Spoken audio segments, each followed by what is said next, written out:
Los 11, los mejores jugadores en la historia de La Roja. Ese es el título de un libro que repasa las carreras de destacados futbolistas nacionales como Sergio Livingston, Leonel Sánchez, Elías Figueroa, Iván Zamorano, entre otros. Una publicación que ya está a la venta en librerías y de la que queremos conversar más junto a sus autores, los periodistas Ignacio Morgan y Diego Figueroa. Gracias por estar con nosotros, ambos. Bienvenidos. Hola.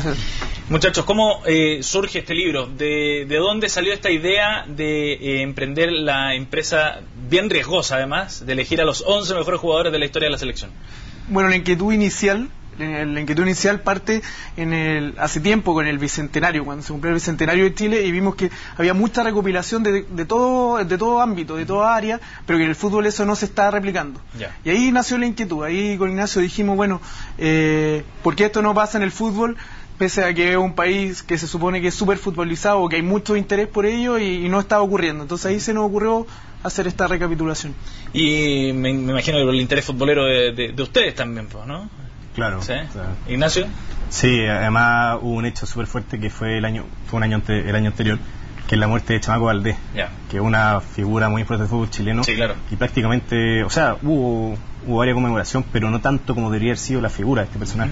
Que era ¿Ustedes vieron ahí como una opción también de recordarlo a él en particular, o a raíz de eso retomar el tema? Claro, tomar el tema y en el fondo rendir un homenaje a los grandes futbolistas de la historia de nuestro país, que no se había hecho en un libro al menos, porque siempre ha habido hartos como comentarios, listados, pero un libro, material, nunca se había dado. Ahora, es súper difícil la selección, mientras vemos aquí la portada, aquí cámara la muestro, a la cámara 2, al lado, ahí está.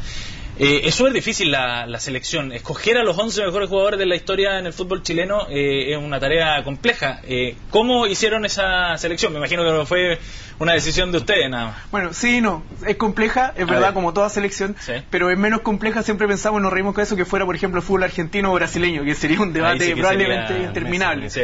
Ahora, repasemos primero a los 11, los que están en este libro: Sergio Livingston, Jorge Robledo, Enrique Ormazábal, Leonel Sánchez, Jorge Toro, Francisco Chamaco Valdés, Elías Figueroa, Carlos Caselli, Roberto Rojas, Iván Zamorano y Marcelo Salas. Importante una cosa, es decir, uno de los pies forzados de este libro, que para que poder estar en los 11 tenían que ser jugadores con sus carreras terminadas. Ya. Por eso no está ni Alexis ni Arturo Vidal. Perfecto. ¿Por qué? Porque si mañana ganan una Champions o tienen una participación histórica en un Mundial o en otro campeonato, iba a quedar fuera, ¿cachai? Sí. Entonces consideramos que era importante que fueran todos con su carrera terminada. ¿Y cómo lo elegimos? Básicamente en 3 criterios. El primero es infaltable e innegable. Elías Figueroa, 3 veces campeón de América, o sea, mejor jugador de América, perdón. Salas, Zamorano, son gente que no son irrebatibles. No podría quedar fuera de esta, no. Claro.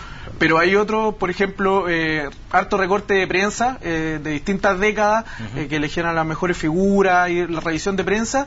Y lo último, que es muy importante, es que de los mismos entrevistados que teníamos, los mismos perfilados, salían nombres. Por ejemplo, cuando Leonel Sánchez nos dice que Enrique Ormazábal es el mejor jugador de la historia de la selección, y después eso lo contrastamos con prensa o con otras opiniones, como que era evidente que era parte de esto también. Ajá, o sea, aquí hay también un componente de los entrevistados, ¿no?, que fueron dando sus propios nombres, Ignacio. Claro, por ejemplo, Sapito Livingston hablaba muy bien de Roberto Rojas, por ejemplo. Carlos Caselli también siempre hizo muy buenos comentarios de Chamaco, como que en el medio del diálogo nos comentaban cómo era jugar con ellos. Escribían jugadas, por ejemplo, hay una muy buena de Caselli que dice que, por ejemplo, un pase de Chamaco le rozaba la nariz y le dejaba la pelota ahí, listo, ahora es el gol. Entonces, ahí uno se va dando cuenta que, además de la figura de lo que es para el hincha, la figura de estos jugadores, para que era para sus compañeros. Por ejemplo, lo que era Cuacao Ormazábal con sus compañeros, también todos lo idolatraban. Sí, porque era además muy bueno, parece. No, era extraordinario, era un jugadorazo. Y además su carácter de liderazgo, de defender a los jóvenes, de enseñarle a los jóvenes, era muy importante para eso. Por ejemplo, Cuacao Ormazábal se dice que es el maestro de Chamaco Valdés y a la vez de Jorge Toro. Claro. Porque él se daba el tiempo para enseñarles después de los entrenamientos, se quedaba con ellos conversando, los guiaba. Pese a eso, queda después fuera del Mundial del 62 por algunos problemas con Fernando Riera. Sí, está detallado, aparece contada la historia en el libro. Lo vamos a dejar en misterio, entonces. Para que la gente lo vea. Oye, bueno, la elección en definitiva ahí ya la tenemos más o menos clara, pero no hubo una votación para hacerla, ¿no? No hubo un procedimiento una metodología, digamos. No, pero ¿sabes? Cuando nos dimos cuenta que estamos bien encaminados, al menos, no exactamente igual, fue una vez que vimos ¿cómo se llama? Una encuesta que hizo la radio cooperativa. Y hizo la misma encuesta, que eran los mejores jugadores de la historia de la selección, y dieron 10 nombres, y coincidíamos en 9. Entonces, y ellos tampoco tenían a ningún jugador de la era actual, y esto fue el año pasado, después del triunfo de Chile en Wembley, con toda la efervescencia que eso tenía, ¿cachai? Sí, claro. Entonces finalmente creemos que que va de la mano, va en sintonía con lo que la gente en general piensa. Ahora, para armar las historias que se cuentan en este libro, ¿a qué fuentes recurrieron? ¿Cómo lograron armar esos perfiles, considerando que algunos de ellos ya están fallecidos, por ejemplo? Claro, consultamos mucho a sus compañeros de equipo, lo que en algunos casos fue complejo porque hay jugadores que están quizás de una época bastante atrás y la mayoría están muertos, pero en esos casos recurrimos mucho a recortes de prensa, archivos, familiares. La revista Estadio nos sirvió muchísimo, que ahí teníamos que ir a la Biblioteca Nacional a ver los microfilms, entonces fue un buceo por información tremendo. Finalmente tratamos de tomar como todas las posibilidades de acercamiento que teníamos con ellos, amigos, futbolistas, familiares, etcétera. En el fondo todo lo que nos aproximara. ¿Y cuál fue la historia más difícil de reportear? Es que cada una tenía complejidad en sí misma. Me gustaría decir así como esta en verdad fue la más difícil. Y tienen complejidad y atractivos distintos. ¿Cómo cuáles, por ejemplo? Por ejemplo, no sé, una de las cosas súper sorprendentes de capítulos como lo de Sergio Livingston o Robledo, que son los jugadores más antiguos, es que finalmente sirven para mostrar como radiografía de cómo era el Chile en ese momento, que es un Chile muy distinto al de ahora. Mira. O sea, por ejemplo, de un fútbol súper amateur, de mucho compañerismo, de que no había tanta plata de por medio. En el capítulo de Robledo contamos que incluso muchos jugadores, cuando él estaba en Inglaterra, tenían que hacer otros trabajos para complementar el dinero. Entonces finalmente tiene que ver con eso también, eso es importante el libro, como que muestra a partir de esta historia de estos futbolistas cómo era Chile en otra época, finalmente. En el caso, por ejemplo, de historias como la de los personajes fallecidos, ¿les costó mucho encontrar el hilo conductor, digamos, de sus historias, considerando además que son personajes para nuestra generación mucho más desconocidos?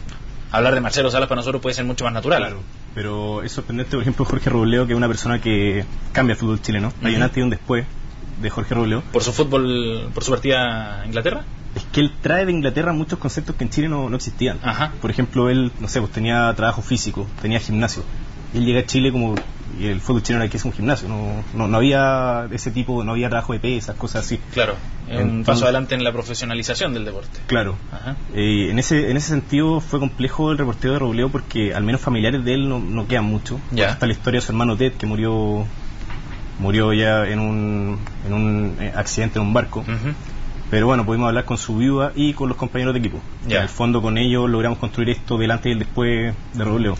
Pero sé que hay una cosa que es interesante en lo que tú planteas, porque por un lado es verdad, pues hay más desconocimiento, pero eso te genera una oportunidad de contar historias más atractivas. Quizás es más difícil sorprender con Salas y con Zamorano, que todos vimos que es la época del YouTube, pero por el otro lado tenemos muchas oportunidades, hay más oportunidades de contar cosas que la gente no sepa. O sea, por ejemplo, en el capítulo de Sergio Livingston nosotros citamos cómo la prensa argentina hablaba de él en la época. Estamos hablando del año 43, revista El Gráfico, el diario La Nación de esa época. Entonces son cosas que no están al alcance, al menos nosotros no lo pudimos encontrar esa información acá en la época, en la prensa de la época. En la prensa local, claro. Entonces, no había tanta cobertura. Exacto, entonces por lo mismo es verdad, pues es más difícil conseguir información quizás, pero cuando la consigues tiene un valor que te permite contar historias que quizás no están contadas. Y eso Ahora, ¿ven ustedes alguna característica o algún patrón que se repita entre estos 11 jugadores?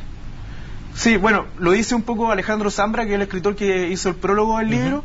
Dice que en el fondo él ve como la figura del héroe arqueotípico, como aquel que está en su tierra mucho tiempo juntando conocimiento, después sale, viaja y vuelve finalmente como a repartir todo ese conocimiento adquirido. Dicho como en palabras nuestras, finalmente son todas historias de perseverancia, son todas historias de mucho talento acompañado de trabajo, de mucho apoyo familiar, de muchas ganas de triunfar.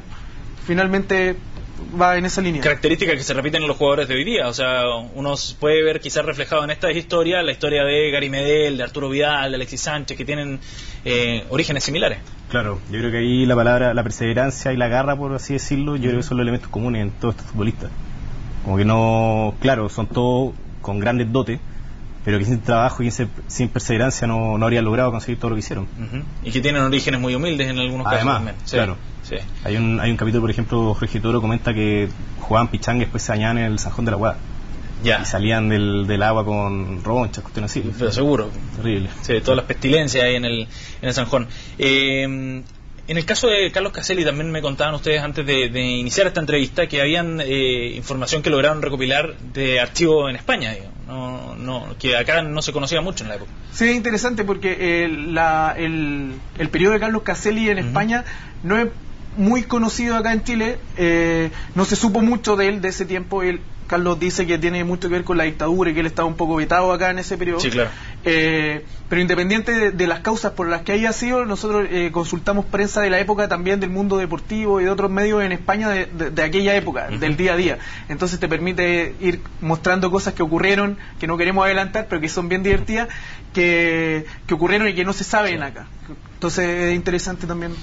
Oye, Diego, Ignacio, en la última semana y a raíz del Mundial precisamente hemos visto que han salido muchos libros de fútbol con distintas temáticas. ¿A qué creen que se debe ustedes este fenómeno literario del que ustedes también son parte al final? Claro, yo creo principalmente por la presencia del Mundial y que en el ambiente ya estamos hablando mucho de fútbol. Por ahí va, yo creo. Pero hay como una literatura que antes no existía acá en Chile. Claro, y es muy positivo, yo encuentro, para en el fondo estar generando debate, estar generando más conversación de fútbol, que en general, a mi parecer, en Chile no hay tanto. Y además hay libros muy interesantes, ahí han salido bien trabajados, además. Claro, bien entretenido. Entonces yo creo algo positivo. Sí, yo creo que también es un nicho, o sea, es innegable que el hincha del fútbol es de nicho, así como es de su equipo, le encanta saber todo lo que ocurre con su equipo, también le encanta saber lo que pasa con el rival, porque así tiene argumentos para pelear.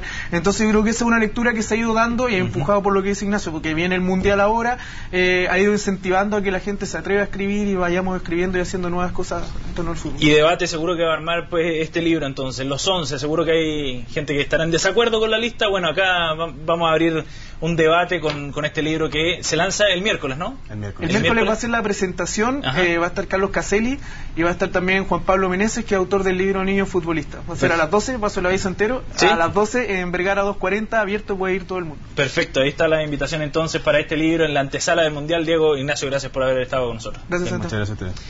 Nos vamos a una pausa nosotros y volvemos de inmediato con más noticias acá en CNN Chile.